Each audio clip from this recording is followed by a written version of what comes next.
maar tog moet ek mense motiveer. Maar die ding is, waar motivering begin, is nie uiterlik nie.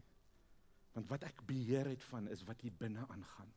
En as ek dit besef, het ek al die mag in die wêreld om alles te verander. Maak nie saak hoeveel pyn ek gaan nie, want die ding is, daar's geen quick fix nie. Dit gaan alles oor, dis 'n reis van plant die saad, en dan kom daar pyn, want daar's al donderstorms en reën, maar soos wat ek geloof het, bly ek vorentoe beweeg. En dan sit ek terug in geloof om te weet, ek het alles gedoen wat ek kon. Ek het die saad geplant, ek het kunsmis gegooi, en nou moet ek wag vir die reën van bo af om te sê, God, ek het alles gedoen. Dit is nou tyd vir jou om te werk. En maak nie saak hoeveel pyn jy deurgaan nie. Enigiets is moontlik. En tot ek eendag Jesaja 43 my roeping gekry het, waar God sê, jy sal deur vuur loop en jy sal nie brand nie, want ek is met jou. Met hom kan ek 'n bende bestorm, met hom kan ek oor die hoogste mure spring.